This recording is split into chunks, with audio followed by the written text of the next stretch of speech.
खरगोश की चतुराई। किसी घने वन में एक बहुत बड़ा शेर रहता था। वह रोज शिकार पर निकलता और एक नहीं, दो नहीं, कई कई जानवरों का काम तमाम कर देता। जंगल के जानवर डरने लगे कि अगर शेर इसी तरह शिकार करता रहा तो एक दिन ऐसा आएगा कि जंगल में कोई भी जानवर नहीं बचेगा। सारे जंगल में सनसनी फैल गई। शेर को रोकने के लिए कोई ना कोई उपाय करना जरूरी था।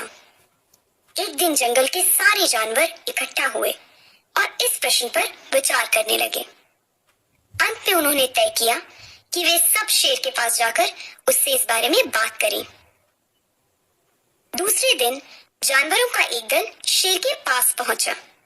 उनको अपनी ओर आते देख शेर घबरा गया और उसने गरज कर पूछा, क्या बात है, तुम सब यहाँ क्यों आ रहे हो? जानवर दल के नेता ने कहा, महाराज, हम आपके पास निवेदन करने आए हैं। आप राजा हैं और हम आपकी प्रजा। जब आप शिकार करने निकलते हैं तो बहुत से जानवर मार डालते हैं। आप सबको खा भी नहीं पाते। इस तरह से हमारी संख्या कम होती जा रही है। अगर ऐसा ही होता रहा तो कुछ ही दिनों में जंगल में आपके सिवाय और कोई भी ना बचेगा। प्रजा के बिना राजा भी कैसे रह सकता है? यदि हम सभी मर जाएंगे तो आप भी राजा नहीं रहेंगे। हम चाहते हैं कि आप सदा हमारे राजा बने रहें। आपसे हमारी विनती है कि आप अपने घर पर ही रहा करें। हर रोज हम स्वयं आपके खाने के लिए एक जानवर भेज दिया करेंगे। इस तरह से राजा और प्रजा दोनों ही चैन से रहेंगे। शेर को लगा कि जानवरों की बात में सच्चाई है। उसने पल भर सोचा, फिर बोला, अच्छी बात है, मैं तुम्हारे सुझाव को मान लेता हूँ। लेकिन याद रखना, अगर किसी भी दिन तुमने मेरे खाने के लिए पूरा भोजन नहीं भेजा तो मैं जितने जानवर चाहूंगा मार डालूंगा। जानवरों के पास तो और कोई चारा था नहीं, इसीलिए उन्होंने शेर की शर्त मान ली और अपने अपने घर चले गए। उस दिन से हर रोज शेर के खाने के लिए एक जानवर भेजा जाने लगा। इसके लिए जंगल में रहने वाले सब जानवर में से एक एक जानवर बारी बारी से चुना जाता था। कुछ दिन बाद खरगोशों की बारी भी आ गई। शेर के भोजन के लिए एक नन्हे से खरगोश को चुना गया। वह खरगोश जितना छोटा था उतना ही चतुर भी था। उसने सोचा, बेकार में शेर के हाथों मरना मूर्खता है। अपनी जान बचाने का कोई ना कोई उपाय अवश्य करना चाहिए और हो सके तो कोई ऐसी तरकीब ढूंढनी चाहिए जिससे सभी को इस मुसीबत से सदा के लिए छुटकारा मिल जाए। आखिर उसने एक तरकीब सोच ही निकाली। खरगोश धीरे धीरे आराम से शेर के घर की ओर चल पड़ा। जब वह शेर के पास पहुंचा तो बहुत देर हो चुकी थी। भूख के मारे शेर का बुरा हाल हो रहा था। जब उसने सिर्फ एक छोटे से खरगोश को अपनी ओर आते देखा तो गुस्से से बौखला उठा और गरज कर बोला, किसने तुम्हें भेजा है? एक तो पिद्दी जैसे हो, दूसरा इतनी देर से आ रहे हो।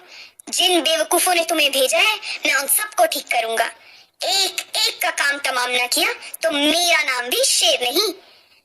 नन्हे खरगोश ने आदर से जमीन तक झुककर कहा, महाराज, अगर आप कृपा करके मेरी बात सुन लें तो मुझे या और जानवरों को दोष नहीं देंगे।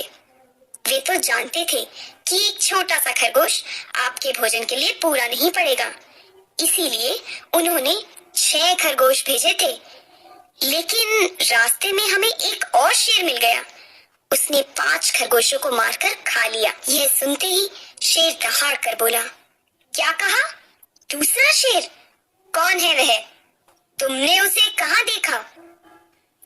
महाराज, वह तो बहुत ही बड़ा शेर है, खरगोश ने कहा। वह जमीन के अंदर बनी एक बड़ी गुफा में से निकला था। वह तो मुझे भी मारने जा रहा था, पर मैंने उससे कहा, सरकार, आपको पता नहीं है कि आपने क्या अंधेर कर दिया है।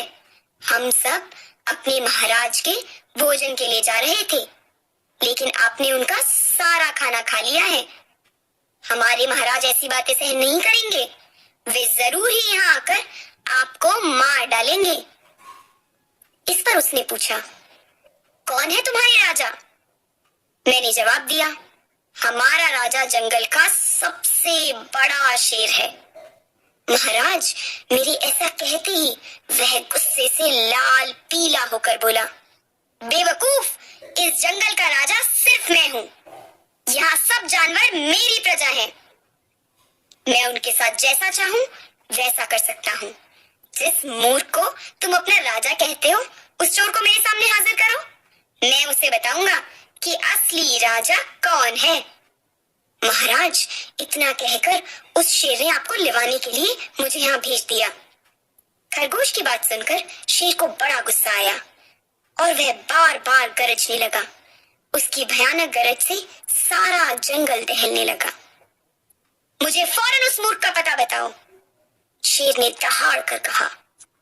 जब तक मैं उसे जान से न मार दूं, मुझे चैन नहीं मिलेगा। बहुत अच्छा महाराज, खरगोश ने कहा, मौत ही उस दुष्ट की सजा है। अगर मैं और बड़ा मजबूत होता तो मैं खुद ही उसके टुकड़े टुकड़े कर देता। चलो चलो, रास्ता दिखाओ, शेर ने कहा। फौरन बताओ किधर चलना है। इधर, इधर आइए महाराज, इधर। खरगोश रास्ता दिखाता हुआ शेर को एक कुएं के पास ले गया और बोला, महाराज, वह दुष्ट शेर जमीन के नीचे किले में रहता है। जरा सावधान रहिएगा। किले में छिपा दुश्मन खतरनाक होता है। मैं उससे निपट लूंगा, शेर ने कहा। तुम यह बताओ कि वह है कहाँ? पहले जब मैंने उसे देखा था तब तो वह यहीं बाहर खड़ा था। लगता है आपको आता देखकर वह किले में घुस गया है। आइए, मैं आपको दिखाता हूँ। खरगोश ने कुएं के नजदीक आकर शेर से अंदर झांकने के लिए कहा।